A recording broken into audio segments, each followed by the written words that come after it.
এর আগে হাদিকে হামলাকারী ইনকলাব কালচারের সেন্টারেও যায়। সেই ভিডিওর সাথে ডিএমপির দেয়া ছবির মিল রয়েছে। জানা গেছে এই ফয়সাল রাজধানীর আদাবর থানা ছাত্রলীগের নেতা ছিলেন। 5 আগস্টের আগের দিনও হাসিনা বিরোধী আন্দোলন দমনে নেতৃত্ব দিয়েছেন। দ্য ডিসেন্ট বলছে, দুটি ফেস ডিটেকশন অ্যাপে ফয়সাল করিমের একাধিক ছবি তুলনামূলকভাবে যাচাই করেও ইনকলাব কালচারের সেন্টারের সিসিটিভির ফুটেজের দৃশ্যমান ব্যক্তির মিল পাওয়া গেছে।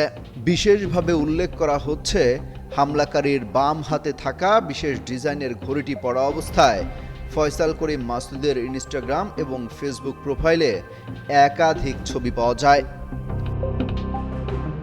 অমিত হাসান রবিন, যুগান্তর নিউজ।